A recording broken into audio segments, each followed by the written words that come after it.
बिस्मिल्लाहिर्रहमानिर्रहीम। अस्सलाम वालेकुम स्टूडेंट्स। हम बीएससी मैथमेटिकल मेथड का चैप्टर नंबर 10 कर रहे हैं, जिसमें हमने इसकी एक्सरसाइज 10.2 स्टार्ट की हुई है। आज हम इसका सेकंड लास्ट क्वेश्चन करेंगे सॉल्व। तो फर्स्ट जो प्रीवियस क्वेश्चन थे, क्वेश्चन नंबर 1 to 18, वो हम सॉल्व कर चुके हैं।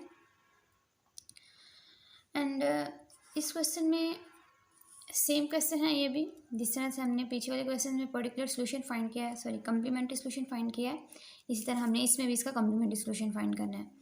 तो सबसे पहले हमने बताना है कि हमारे पास फॉर्म है F of D of Y equal to F of X की फॉर्म है।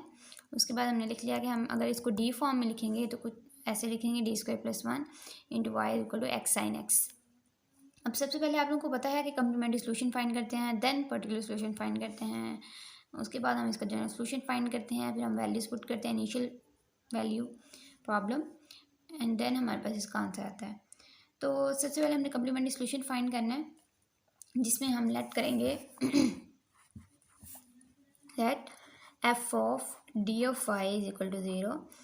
आपको पता है F of D of Y हमारे पास क्या है, D square plus 1 into Y is equal to 0। Okay, तो हमने इसका सबसे पहले फाइंड करना है, ऑक्सिलरी इक्वेशन फाइंड करनी है, इसकी बतानी है कि ऑक्सिलरी इक्वेशन क्या है। तो auxiliary equation is M square plus 1 is equal to 0। M square plus 1 है, तो अब हमने इसके रूट्स फाइंड करने हैं, एम फाइंड करने हैं, एम की वैल्यू फाइंड करनी है जी। तो स्टूडेंट्स ये देखें, ये हमने इसका एम की वैल्यू निकाली, हमारे पास आता है प्लस माइनस से उठा, तो 0 हमने साथ ऐड कर दिया, क्योंकि ये हमारे पास रियल नंबर है, ये इमेजिनरी नंबर है। तो रियल और इमेजिनरी जब आपस में एडअप होते हैं तब हमारे पास कम्प्लेक्स नंबर आता है। तो अब ये हमारे पास क्योंकि इमेजिनरी नंबर है, तो हमने यहाँ पे जो वाई सी लेना है, जो कम्प्लीमेंट्री सोल्यूशन हमने फाइंड करना है, वो आ जाएगा C1 sine beta x plus C2 cos beta x into e की पावर अल्फ़ा एक्स। ठीक है, और अब आपको पता है अल्फ़ा की वैल्यू यहाँ पे हमारे पास 0 है और बीटा की वैल्यू हमारे पास 1 है। जब ई की पावर 0 आएगा, ठीक है, ई की पावर 0 एक्स आ जाएगा, तो ये हमारे पास आ जाएगा 1 के इक्वल। ई की पावर 0 इज इक्वल टू 1 होता है, तो साइन बीटा की जगह पे 1 आ जाएगा, एक्स 1 से मल्टीप्लाई होकर साइन एक्स कॉस एक्स, ये 1। तो हमारे पास ये चीज़ तो ख़त्म हो जाएगी ना। हमारे पास जो वाई सी आएगा वो आएगा C1 sine x plus C2 cos x. Okay, अब नेक्स्ट हमें फाइंड करना है इसका पर्टिकुलर सोल्यूशन। अब स्टूडेंट्स देखें, पर्टिकुलर सोल्यूशन में हम इसका क्या लेंगे। देखें, पहले जितने भी क्वेश्चन हमने सोल्व किए हैं ना, उसमें पर्टिकुलर सोल्यूशन या तो हमारे पास सेपरेट कोई सा भी एक फंक्शन आ जाता था, या एक्सपोनेंशियल फंक्शन, या पोलिनोमियल, या ट्रिग्नोमेट्रिक फंक्शन, या दोनों मिक्स होके आ जाते थे। ठीक है, एडअप होके आ जाते थे, एक एक्सपोनेंशियल फंक्शन, दूसरा कोई सा भी साथ आ जाता था। अब यहाँ पे इस क्वेश्चन में देखें, यहाँ पे हमारे पास ऐड नहीं हो रहे। पहले हमारे पास कुछ इस तरह की फॉर्म आती थी ना, ई की power X plus 4 sine of X, ठीक है, लाइक दिस। इस तरह की कुछ फॉर्म्स होती थी हमारे पास, या यहाँ पे पोलिनोमियल हो जाता था एक्सपोनेंशियल फॉर्म के साथ, या ट्रिग्नोमेट्रिक हो जाता था। अब हमारे पास यहाँ पे ऐड नहीं हो रहा, यहाँ पे ये मल्टीप्लाई हो रहे हैं, है तो पोलिनोमियल और ट्रिग्नोमेट्रिक फंक्शन, लेकिन ये दोनों मल्टीप्लाई हो रहे हैं, एडअप नहीं हो रहे। ठीक है, तो इसके लिए अब हम यहाँ पे ये वाला मेथड यूज़ नहीं करेंगे, ये वाली केसेस अप्लाई नहीं करेंगे। यहाँ पर हम मतलब हम ऐसा नहीं कर सकते कि यहाँ पे हम अप्लाई कर दें शिफ्ट थ्योरम। ओके, तो शिफ्ट थ्योरम यहाँ पर हम अप्लाई नहीं कर सकते। तो उसके लिए फिर हमें क्या करना पड़ेगा, क्योंकि शिफ्ट थ्योरम हम तब यूज़ करते हैं जब हमारे पास एक्सपोनेंशियल फंक्शन के साथ कोई सा भी पावर 2x के साथ में हमारे पास अगर साइन 2x आ जाए, ठीक है, या एक्सपोनेंशियल फंक्शन के साथ हमारे पास पोलिनोमियल फंक्शन आ जाए, तब हम इसके ऊपर शिफ्ट थ्योरम यूज़ करते हैं। ठीक है, अब यहाँ पर देखें, यहाँ पर हमारे पास एक्सपोनेंशियल फंक्शन तो है ही नहीं, हमारे पास पोलिनोमियल फंक्शन है और दूसरा हमारे पास ट्रिग्नोमेट्रिक फंक्शन है। तो यहाँ पर फिर हम पोलिनोमियल यूज़ नहीं कर सकते, यहाँ पर हम शिफ्ट थ्योरम अप्लाई नहीं कर सकते। तो इसके लिए एक अलग मेथड है, ठीक है, थोड़ा सा डिफरेंट है, बाकी सारा प्रोसेस सेम है। तो चलें आए हम नेक्स्ट क्वेश्चन सॉल्व करते हैं जी। तो स्टूडेंट्स, पर्टिकुलर सोल्यूशन में हमने इसकी टाइप लिखी कि Y P is equal to 1 over F of D into F of X. Okay, इसको हमने क्या दिया, इक्वेशन नंबर 1। अब एज वी नो दैट, हमें पता है ये इक्वेशन जो चैप्टर नंबर 1 है हमारे पास कम्प्लेक्स नंबर वाला, उसमें ये फॉर्म हमने पढ़ी थी कि ई की power iota X is equal to cos of X plus iota sine of X. Okay, ये फॉर्म हमने उसमें पढ़ी थी। अब यहाँ पे देखिए, आपको पता है कि कम्प्लेक्स नंबर कब जनरेट होता है, जब इमेजिनरी नंबर और रियल नंबर आपस में एडअप होते हैं, तब हमारे पास एक कम्प्लेक्स नंबर आता है। अब यहाँ पर जो हमारे पास कॉज ऑफ एक्स है, ठीक है, ये साइन ऑफ एक्स है। जो साइन एक्स है ये हमारे पास इमेजिनरी नंबर है। किसका इमेजिनरी नंबर है? e की पावर आयोटा एक्स का, ठीक है, साइन ऑफ एक्स। एंड इसी तरह हमारे पास जो कॉज ऑफ एक्स है ये रियल नंबर है, e की पावर आयोटा एक्स का।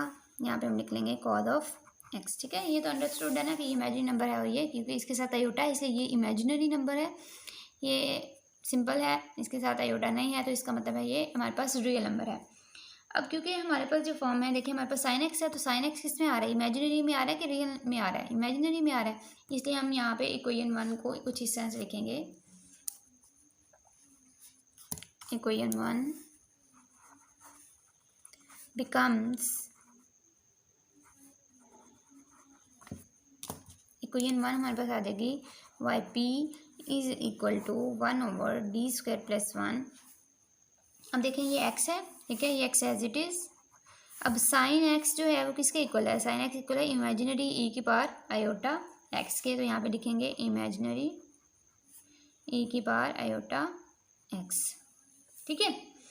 अब यहाँ पर देखें, अब यहाँ पर ये हमने किस लिए किया? हमने सिर्फ इसको शिफ्ट थ्योरम इसके ऊपर अप्लाई करने के लिए हमने ये मेथड यूज़ किया है, ठीक है। क्योंकि हम देखें ना, यहाँ पे हम एक्स साइन एक्स है, यहाँ पे हमारे पास एक्सपोनेंशियल फंक्शन नहीं था, इसलिए हम यहाँ पे शिफ्ट थ्योरम अप्लाई नहीं कर सकते थे।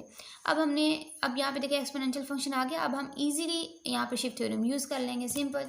तो शिफ्ट थ्योरम में हम क्या करेंगे कि जो वैसे भी अदर क्वेश्चन में भी हम क्या करते रहे हैं कि जो एक्सपोनेंशियल फंक्शन है वो स्टार्ट पे आ जाता था, और आगे जो भी पोलिनोमियल होता है या ट्रिग्नोमेट्रिक फंक्शन होता है वो आगे ही रहता था, फिर उसके ऊपर हम कुछ भी अप्लाई करते थे।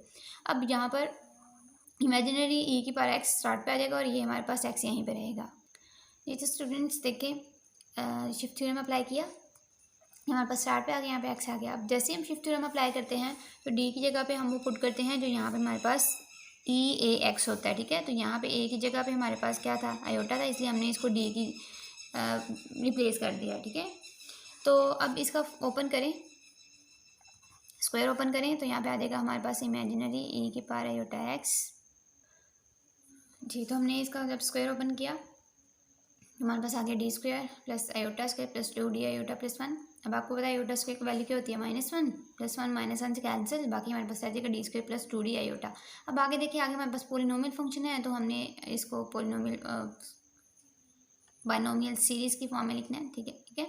उसके लिए हमें यहाँ पे 1 चाहिए, तो सिंपल हम इसको तो कॉमन नहीं ले सकते, हम इसको कॉमन ले लेंगे, ठीक है। जो सिंपल फॉर्म होती है उसको लेते हैं, तो 2d आयोटा कॉमन आ जाएगा, फिर हम इसके ऊपर बाइनोमियल सीरीज अप्लाई कर देंगे जी। तो देखें यहाँ पे हमने 2d कॉमन लिया, 2d आयोटा अंदर हमारे पास रह जाएगा 1 + d² / 2d iota into x, d² d से कैंसिल होगा, बाकी यहाँ पे d रह जाएगा / 2d आयोटा। अब यहाँ पे देखिए हमारे पास क्या था? डिवाइड में था, हमने फ्रैक्शन को ख़त्म करना है, तो ये हम जब ऊपर लेके गए इसकी फ्रैक्शन ख़त्म की, हमारे पास पावर आ गई -1। अब देखें 1 + x की पावर n, ठीक है। तो अब ये हमारे पास बाइनोमियल सीरीज अप्लाई कर देंगे अब इस पे इसके ऊपर।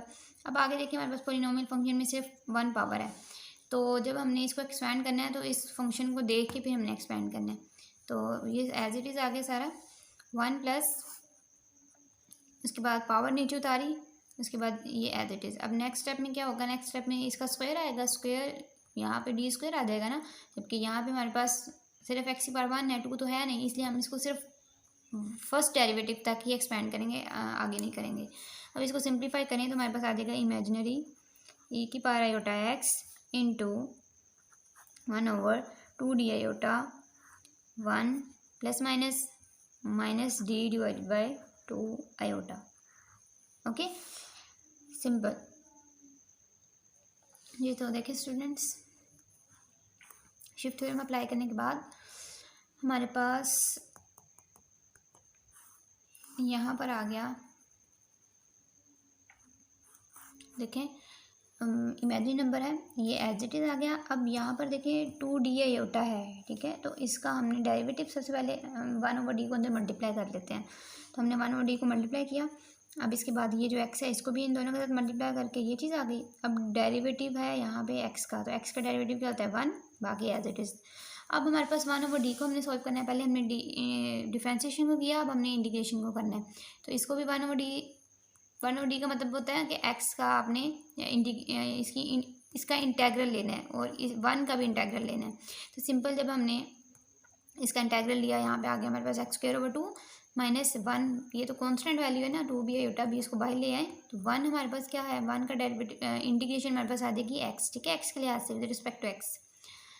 अब 1 ओवर 2 आयोटा को मल्टीप्लाई कर दें हमने दोनों के साथ। अब देखिए मल्टीप्लाई किया, यहाँ पर हमारे पास आ जाएगा x square divided by 4 iota minus x divided by 4 iota square की वैल्यू हमारे पास क्या है -1, ये हमने पुट कर दी। तो हमारे पास आ जाएगा इमेजिनरी ई की power iota x into x square divided by 4 iota minus minus plus divided by x divided by 4 आ जाएगा। अब यहाँ पे देखिए हमारे पास डिवाइड में 4 आयोटा है, तो आयोटा को ख़त्म करने के लिए हम क्या करेंगे, इसके साथ आयोटा को मल्टीप्लाई भी कर देंगे और आयोटा को डिवाइड भी कर देंगे। बहुत सिंपल है। यहाँ पर y P is equal to imaginary e की पावर आयोटा एक्स इंटू, यहाँ पर देखें आयोटा को हमने मल्टीप्लाई किया, ये आ गया। अब आयोटा को इधर भी मल्टीप्लाई करेंगे डिवाइड में भी, तब हमारे पास आयोटा स्क्वायर आ जाएगा यहाँ पे, plus x divided by 4 imaginary e की power iota x into iota x square divided by 4 into -1, ठीक है।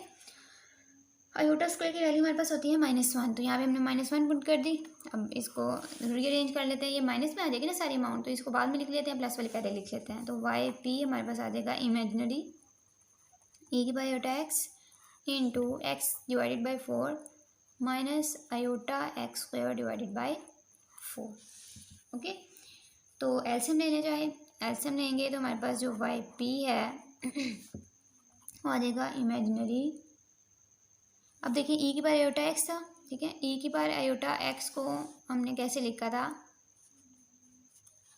ई की पावर आयोटा एक्स इक्वल होता है cos x plus iota sine x, ठीक है। तो सिंपल हम इसकी जगह पे यहाँ पे लिख देंगे cos x plus iota sign X.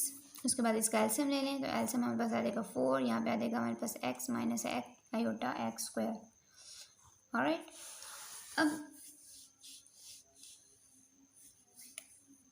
अब यहाँ पे हमने क्या करना है कि सबसे पहले हम कॉस एक्स को भी इसके साथ मल्टीप्लाई करेंगे, उसके बाद साइन एक्स को भी मल्टीप्लाई करेंगे। मल्टीप्लाई करने के बाद हमने देखें इसको हम सॉल्व करते हैं ज़रा। ओके लोग देखें स्टूडेंट्स, हमने मल्टीप्लाई करने के बाद, ठीक है, after multiply right only imaginary part, सिर्फ हमने इमेजिनरी पार्ट को लिखना है। तो देखिए हम कैसे इसको लिखेंगे, मल्टीप्लाई करने की ज़रूरत नहीं है सबको। देखिए कॉस एक्स एक्स से मल्टीप्लाई होगा, ठीक है, ये तो हमारे पास रियल पार्ट है, ये तो हम नहीं लिखेंगे।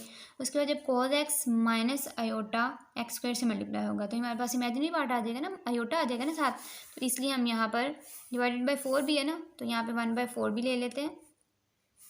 अब देखें कॉस एक्स को इससे मल्टीप्लाई करें तो हमारे पास आ जाएगा minus x square cos of X, ठीक है। आयोटा लिखना नहीं है, लेकिन सिर्फ इसका पार्ट लिखने हैं, आपने लिखना नहीं है ऐसे आयोटा। ओके, उसके बाद जब cos x iota sine x इससे मल्टीप्लाई होगा तो हमारे पास आ जाएगा, ये भी आयोटा वाली फॉर्म आ गई ना, ठीक है, आयोटा आ जाएगा इसके साथ, तो हम यहाँ पे लिखेंगे plus x sine x. Okay, iota हमने मेंशन नहीं करना, हमने सिर्फ इसकी जो साथ वाले इसके जो कोफिशिएंट्स आप कह दें वो हमने लिखने हैं। तो जब आयोटा साइन एक्स को माइनस आयोटा एक्स स्क्वायर से मल्टीप्लाई करेंगे, आयोटा से मल्टीप्लाई हो गया, आयोटा स्क्वायर हो जाएगा, आयोटा स्क्वायर की वैल्यू -1 होती है, मतलब इसमें से तो आयोटा खत्म हो जाएगा, ये हमारे पास रियल पार्ट बन जाएगा। ओके, अब देखें इसके नीचे भी डिवाइड 4 है, इसके नीचे भी डिवाइड 4 है, तो वो हमने बाहर कॉमन ले लिया, तो हमारे पास ये आ गया इमेजिनरी नंबर। बाकी जब ये इसके साथ मल्टीप्लाई होता है तब भी हमारे पास रियल नंबर आता है, जब iota sine x iota x square से मल्टीप्लाई होता है तब भी हमारे पास एक रियल नंबर आता है, इसलिए ये हमारे पास इतना होगा इसका वाई पी, क्योंकि हमने सिर्फ इमेजिनरी पार्ट लिखा है और लेट भी हमने इमेजिनरी पार्ट को किया था ना, तो इसीलिए हमने लिखना भी वही है। स्टार्ट पे देखें इमेजिनरी पार्ट लेट किया था हमने, सिर्फ इक्वेशन 1 हमने बनाई थी इमेजिनरी पार्ट को लेके। ओके, रियल पार्ट को लेके नहीं की थी जी। तो जनरल सोल्यूशन हमारे पास आ गया ये वाई सी की वैल्यू है, ये वाई पी की वैल्यू हमने पुट कर दी। अब यहाँ पे हमने इनिशियल वैल्यू प्रॉब्लम पुट करनी है। सबसे पहले हमारे पास y of zero is equal to 1 है। इसका मतलब है एक्स की वैल्यू यहाँ पे 0 है और वाई की वैल्यू 1 है, वो इस इक्वेशन में पुट कर दें। इक्वेशन ए में पुट इन इक्वेशन ए। ठीक है स्टूडेंट्स, ये देखिए यहाँ पे हमने पुट कर दी। ठीक है, Y zero is equal to 1 हमने पुट करना है इक्वेशन नंबर ए में। तो यहाँ पे हमने वैल्यूज पुट की, ये सारा हमारे पास 0 हो गया था। हमारे पास C2 जो है उसकी वैल्यू हमारे पास आ गई 1। अब हमने क्या करना है, हमने डेरिवेटिव लेना है इक्वेशन नंबर ए का, क्योंकि हमारे पास जो सेकंड है वो हमारे पास है Y dash of zero is equal to 2। ठीक है, तो इसके लिए हमें वाई का डेरिवेटिव लेना हमारे लिए ज़रूरी है। तो यहाँ पे जब हमने डेरिवेटिव लिया, यहाँ पर देखिए, यहाँ पे जो सिंपल हम डेरिवेटिव ले लेंगे, साइन का डेरिवेटिव कॉस होता है, कॉस का डेरिवेटिव माइनस साइन होता है। अब यहाँ पे देखिए हमारे पास दो फंक्शन है, एक एक्स स्क्वायर है, दूसरा कॉस एक्स। यहाँ पे भी दो हैं, एक एक्स है एक साइन एक्स। यहाँ पे ऑब्वियसली दोनों में हमारे पास यूज़ होगा प्रोडक्ट रूल। यहाँ पे हमने देखिए प्रोडक्ट रूल अप्लाई कर लिया। प्रोडक्ट रूल अप्लाई करने के बाद अब हमारे पास ये वाई डैश ऑफ जीरो आ गया। अब यहाँ पर हम पुट कर देंगे इसकी वैल्यूज़। तो यहाँ पे आ जाएगा y dash of zero is equal to 2। It's mean x is equal to 0 put करेंगे and y dash is equal to 2 put करेंगे। ठीक है, ये दोनों वैल्यूज़ हम पुट करते हैं। देखिए हमारे पास क्या इसका आंसर निकलता है।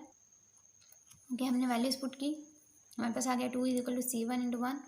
बाकी आगे सारे 0, क्योंकि जितने भी आप आगे वैल्यूज़ देखेंगे ना उनमें साथ में x लाजमी होगा। ठीक है सबके, तो x की जगह तो 0 पुट करने हैं। x जब दूसरे साइन एक्स से, ये कोस एक्स से मल्टीप्लाई होगा तो हमारे पास ऑब्वियसली 0 आ जाएगा।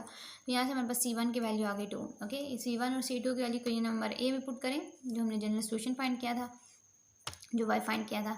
अब इसमें वैल्यू पुट की, C1 की जगह पे हमारे पास 2 आ गया। C2 की वैल्यू हमारे पास 1 थी, यहाँ पे 1 कॉस एक्स से मल्टीप्लाई होगा, कॉस एक्स आ जाएगा प्लस 1/4 दिस।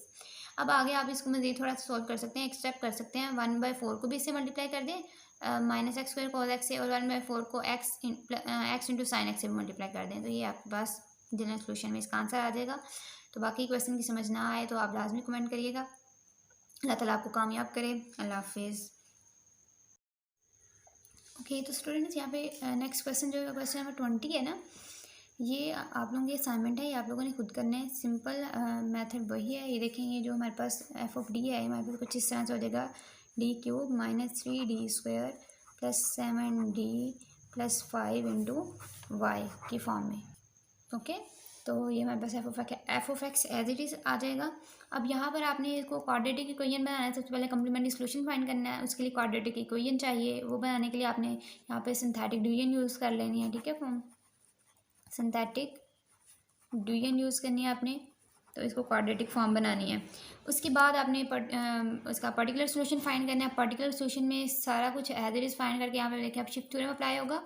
ठीक है, e की पावर माइनस एक्स पहले आ जाएगा, उसके बाद आप मज़ीद इसको सोल्व कर लें जिस तरह से हम प्रीवियस क्वेश्चन में इसको सोल्व कर चुके हैं। उसके बाद जब आपने वैल्यूज़ पुट करनी है तो सबसे पहले y की जगह पे आपने x की जगह पे 0, y की जगह 2 पुट कर देना है। फिर आपने जो इक्वेशन a होगा या 1 जो भी आपने नेमिंग दी होगी उसका आपने फर्स्ट डेरिवेटिव लेना है, फिर उसमें आपने पुट कर देना है। फिर जो फर्स्ट डेरिवेटिव लेंगे ना उसको भी आपने इक्वेशन का नाम दे देना है। ठीक है, जैसे हमने y हम फाइंड करते रहे ना, तो y को हम कह देते हैं इक्वेशन a। इसी तरह जब आपने second equation y derivative find करना है, डेरिवेटिव फाइंड करने के बाद उसकी जो इक्वेशन आएगी उसको आपने कह देना ये इक्वेशन नंबर b है।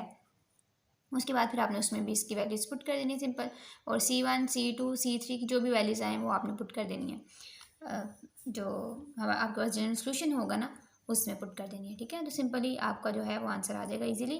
क्वेश्चन बहुत इजी है, ये करके देखिएगा आप लोग। ये आपकी असाइनमेंट है, आप लोगों को भी पता चलेगा कि हमें कितना आता है कितना नहीं आता, क्या चीज़ हमें इसमें क्लियर है क्या चीज़ क्लियर नहीं है।